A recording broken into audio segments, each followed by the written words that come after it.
जैसे राम। फिर से एक जनरेटर के पास हमने पहुँचे आज। तो देखो 5 केवीए है, 8 का इंजन और 5 का अल्टरनेटर है। और इसका बात करूँ तो ये पूरी न्यू कंडीशन में है। जैसे इसका वाइंडिंग का बात करोगे तो आप नीचे की साइड पर देखो, इसकी वाइंडिंग पूरी की पूरी न्यू है। शायद आपको दिखाई दे रहा होगा, पूरी की पूरी न्यू है और ये करंट नहीं दे रही है। तो आखिरकार इसका सिचुएशन क्या हो सकता है जिससे ये करंट नहीं दे पाती है। बाकी सारी की सारी मतलब इसकी जो भी पार्ट्स है सभी की सभी न्यू है, अभी कहीं से कोई दिक्कत नहीं है, फिर भी ये करंट नहीं दे रही है। तो करंट नहीं देने का रीज़न ये हो जाता है कि जब आपकी जनरेटर ज़्यादा दिनों से रखी रहती है तो उस सिचुएशन में आपकी जनरेटर डिस्चार्ज हो जाती है। तो इसको हम आज करेंगे चार्ज आपके सामने, और इसका करंट जो होगा आउटपुट आपके सामने दिखाने वाला है कि आखिरकार ये जनरेटर क्यों नहीं करंट आउटपुट दे रही है। सर्वप्रथम तो कॉयल का बात करूँ तो कॉयल अभी टकाटक न्यू है। और इसका बात करूँ तो आप स्लीवरिंग से देख करके अनुमान कर सकते हो कि इसकी स्लीवरिंग बाय द वे सारी की सारी सब कुछ इसका पार्ट्स अभी न्यू है। कहीं से कोई भी डिस्चार्ज और डैमेज नहीं है। जहाँ तक इसके कार्बन होल्डर का बात करूँ, कार्बन कनेक्टर का बात करूँ तो वो भी न्यू है।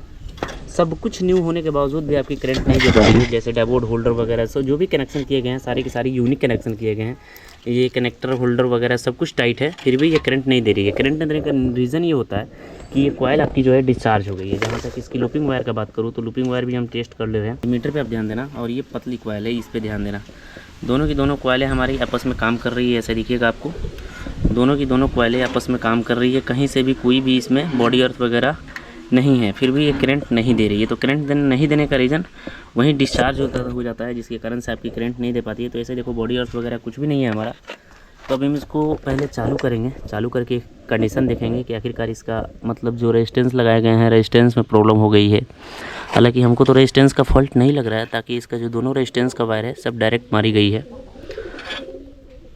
चलिए ना आगे बढ़ते हैं और इसको चार्ज करते हैं और फिर आपको चेक करके बताते हैं कि आखिरकार इसका एक्चुअल प्रॉब्लम क्या है।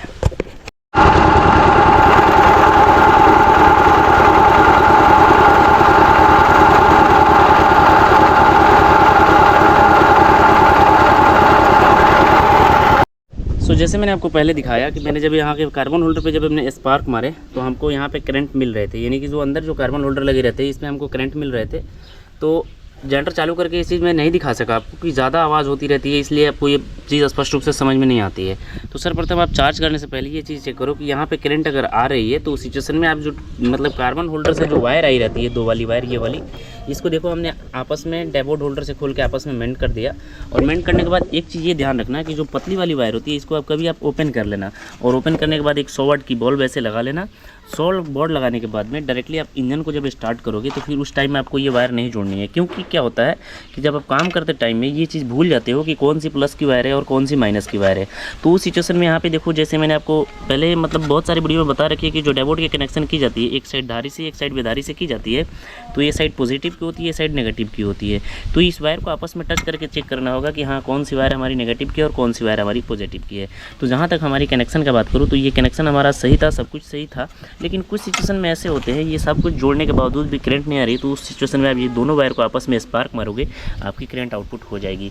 उसके बावजूद भी नहीं होती है तो पूरी सिचुएशन में एक 12 वोल्ट की बैटरी से दोनों वायर से इसको ये दो पतली वाली जो कॉइल होती है इसको चार्ज की जाती है, और इससे ये करंट होती है जो आउटपुट निकल जाती है। तो सारी समस्या को देखते हुए हमने इसका पूरा कनेक्शन कर लिया हुआ है। जैसे चलो अब देखते हैं कि हाँ ये हमारी जनरेटर करंट उठाती है कि नहीं उठाती है। तो जहाँ तक हमने मीटर से वगैरह जो भी मतलब चेक करना था, चेक करने के बाद में हमने ये कन्फर्म रूप से ये पता कर लिया हुआ है कि हाँ हमारी ये वाली माइनस की वायर होती है और ये वाली प्लस की वायर होती है। तो माइनस के साथ माइनस को और प्लस के साथ प्लस को ऐड करते हुए इंजन को स्टार्ट करेंगे और देखेंगे कि हाँ हमारी जनरेटर करंट आउटपुट करती है या नहीं करती है। हमने कस लिया हुआ है। अब देखते हैं इंजन को स्टार्ट करते हैं और देखते हैं कि हमारी बॉल जलती है कि नहीं जलती है। उस सिचुएशन में मैं बोल नहीं पाऊँगा, आप खुद से समझ लेना।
जैसे कि अभी आपने देखा कि हमने सारे टेस्ट वगैरह कर लिए हैं, सब कुछ हमारी जनरेटर अपडेट हो चुकी है।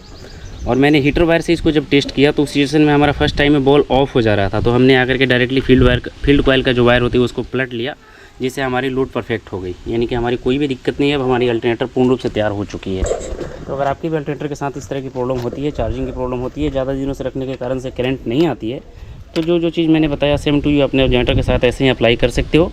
मैं आशा करता हूँ कि छोटी सी जानकारी आपको अच्छे से समझ में आ चुकी होगी। समझ में आ चुकी तो प्लीज़ वीडियो को लाइक, चैनल को सब्सक्राइब कर लेना। मिलते हैं ना जानकारी के साथ, आपका भाई प्रिंस। जय सिया राम।